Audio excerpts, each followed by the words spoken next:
मेरे सभी फ्रेंड्स को, मेरे सभी बुज़ुर्गों को, मेरे सभी स्टूडेंट्स को हर्षु शर्मा की प्यार भरी नमस्कार। जिज्ञासा आपकी प्रोग्राम के आज के एपिसोड में मैं जिस टॉपिक को लेकर आपके साथ रूबरू हो रही हूँ वो टॉपिक है, should we change ourselves for any reason. क्या हमें खुद को किसी भी रीज़न से बदलना चाहिए? तो मेरे प्यारे बच्चों, माय डियर फ्रेंड्स, कोई डाउट नहीं है कि कहते हैं ना कि परिवर्तन जो है प्रकृति का नियम है। वो परिवर्तन कैसा परिवर्तन वर्ड है, लेकिन हमें इस परिवर्तन का मीनिंग भी पता होना चाहिए। और जैसा कि आज का ये हमारा ये टाइटल मैंने आपको बताया कि क्या हमें किसी भी रीज़न से बदल जाना चाहिए। हम जैसे हैं, हमारे संस्कार हमारे अंदर जो हम जैसे हैं, क्या हमें किसी रीज़न से चेंज करना चाहिए उसको? जैसे हम कई बार कहते हैं वो मेरा ये इसको मैं बहुत चाहती हूँ दिल से, तो वो अगर ड्रिंक करता है तो चलो मैं भी साथ में ड्रिंक करना शुरू कर दूंगा क्योंकि हम बहुत अच्छे फ्रेंड्स हैं। या वो स्मोक कर रहा है तो चलो फ्रेंड्स करवा रहे हैं तो चलो मैं भी साथ में कर दूंगा। या कोई भी कुछ भी, जैसे अपने कोई भी किसी दूसरे को देखकर कि नहीं ये तो मेरा बड़ा क्लोज वन है तो चलो ये कर रहा है तो मैं भी ये चीज़ कर दूँ। तो ये कहाँ तक उचित है? क्या ये उचित है?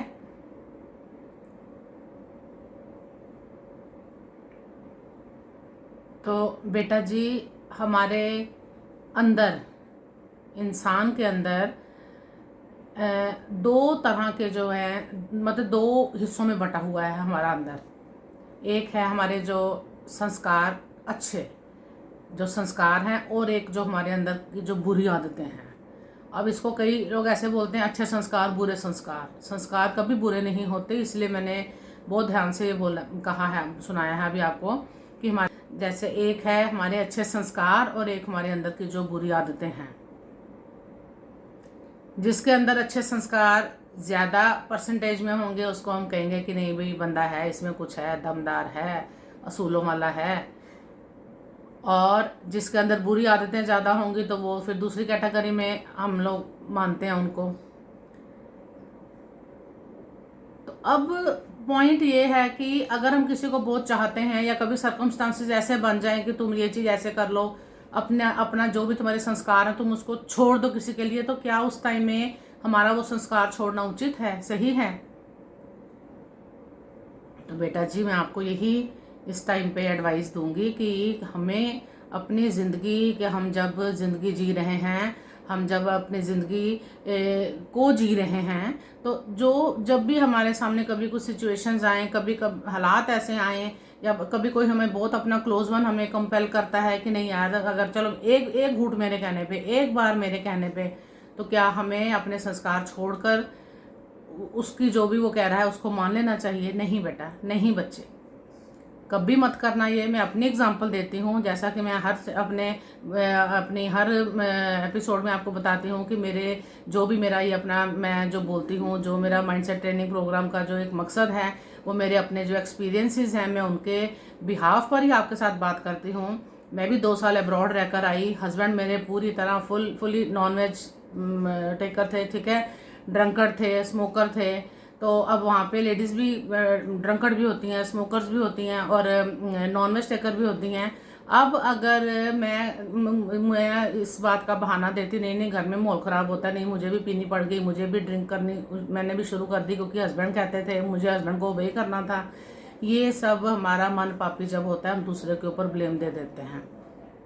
मैं 2 साल वहाँ रही। जितने संस्कार मैं अपने इंडिया में रहकर जितनी मैं संस्कारी थी, मुझे लगता है मैं 2 साल मैंने अपनी चीज़ों को अपने पेरेंट्स का सिखाया हुआ, जो उनका मेहनत थी मेरे साथ, जो उन्होंने संस्कार हमारे अंदर कूट कूट कर भरे थे, बेटा जी मैंने उन संस्कारों को पूरी तरह से कायम रखा। हस्बैंड ने भी घुटने टेक दिए, भाई कहते अपना अपने अपने संस्कारों को लेकर पक्का हो तो तुम्हारे जैसा हो। सब इनको वहाँ पे, जब ये वहाँ पे जॉब करते थे, इनको जब पता लगा कि शादी हुई है, इनकी वाइफ आ रही है, इनके सर्कल में सब वो कहते थे नहीं बड़ी वो थोड़ी मतलब रिलीजियस टाइप है या बड़ी वेजिटेरियन है, तो इनको सब कहते थे कि आप देख लेना यहाँ के सब मुर्गे की टांग चबाती हैं, सब ड्रिंक करती हैं, जब यहाँ की हवा लगती ये है वो है। तो इनको भी शायद कहीं पे फेथ था मेरे हस्बैंड को कि नहीं जब यहाँ पे आएगी तो शायद सब कुछ खाना पीना लोग शुरू कर देते हैं, कर देगी। लेकिन जब उन्होंने मेरा एक इतना फेथ देखा, इतना विश्वास देखा, कहते वो तो जो पता नहीं इंडिया में कितना क्या करती थी, लेकिन यहाँ पे तो इसने अपना जो प्याज लहसुन है वो भी खाना छोड़ दिया हुआ है। तो मतलब अपने अंदर का एक दृढ़ संकल्प जो है ना, अगर आपके अंदर जितनी आपकी अंदर की जो विल पावर है जितनी स्ट्रांग होगी, आप अपने संस्कारों को पूरी तरह से कायम कर पाओगे अपनी लाइफ में। तो कभी मुझे बहाना देने की लेने की कभी ज़रूरत ही नहीं पड़ी कि नहीं जी वो ड्रंकर्ड थे तो घर में फैमिली का माहौल ख़राब होता है तो मुझे उन्होंने कंपेल किया, तो मुझे ये सर्कल में जाना उठना बैठना पड़ता है तो मुझे भी पीनी पड़ी, ये भी करने। बिल्कुल नहीं, अपने असूलों को अपने सिद्धांतों को कभी नहीं छोड़ा, कभी नहीं छोड़ा, क्योंकि शुरू से सबको यही सिखाया, पीछे से यही सीखा कि ऐसे बनना कि दुनिया आपको देखे और दुनिया आपकी तरह चलने की कोशिश करे, ना कि आप दुनिया के पीछे उनकी बुरी आदतों के पीछे आप वो चलते जाओ, वो चीज़ नहीं। अगर आपके सिद्धांत पक्के हैं, आपके उसूल पक्के हैं, तो आपको किसी के वजह से भी अपने उन संस्कारों को चेंज करने की ज़रूरत नहीं है। कभी किसी की वजह से मत बदलो, आप जैसे हो आपको वैसा ही कोई चाहे, वैसे ही कोई पसंद करे, आपकी क्वालिटीज़ के साथ, आपके असूलों के साथ, आपके सिद्धांतों के साथ आपको पसंद करे। आपको बेटा किसी की वजह से जो है खुद को चेंज करने की बिल्कुल ज़रूरत नहीं है। लेकिन यहाँ पर एक बात का ध्यान रखना कि खुद को चेंज करने की ज़रूरत नहीं है, लेकिन हमें खुद को इम्प्रूव करने की बहुत ज़रूरत है, कदम कदम पर ज़रूरत है। चेंज और इम्प्रूव दोनों में बहुत फ़र्क है। चेंज होता है कि किसी के लिए खुद को बदल लेना, अपने संस्कारों को छोड़ के उनके जो उनकी बुरी आदतें उनको हमने अपना लिया।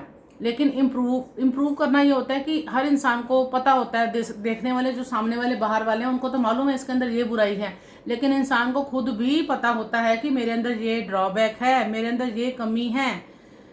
तो अगर हमें इम्प्रूव करना है, अपने उन कमियों को देखते हुए उनको इम्प्रूव करना है कि हमारे अंदर की जो कमियां हैं हमें उनको ख़त्म करना है, वो अलग चीज़ है। चेंज नहीं करना अपने संस्कारों को, जो हमारी अच्छी बातें हैं उनको किसी के पीछे बिल्कुल कभी ज़िंदगी में अपने असूल पर पक्के रहना, किसी के पीछे अपना कोई भी नियम मत तोड़ना, ऐसे अपने संस्कारों को किसी की वजह से मत छोड़ना। लेकिन अपने अंदर की जो कमियां हैं उनको बेटा इम्प्रूव करने से भी पीछे मत हटना। हमें इम्प्रूव करना है खुद को, हर पल जिंदगी जीते हुए एंड टाइम तक हम खुद को अगर इम्प्रूव करने का मन में ठान लें तो हम क्या थे, क्या हैं और कैसे होकर हम इस दुनिया से विदा करेंगे। परमात्मा भी हमें हमेशा ब्लेसिंग्स देगा, आगे का भी हमारा रास्ता सही बनेगा कि हम अगर अपनी कमियों को सुधारते हुए कहाँ से कहाँ क्या बनकर आए हैं। इसलिए किसी के पीछे कभी अपने संस्कारों को, अच्छे संस्कारों को कभी नहीं छोड़ना, कभी खुद को चेंज नहीं करना, लेकिन खुद को इम्प्रूव ज़रूर करना है, अपने कमियों को ज़रूर नज़र में रखना है और उनको ज़रूर सुधारना है ताकि हम एक अच्छे और सच्चे इंसान बन सकें। Thank you very much. God bless you.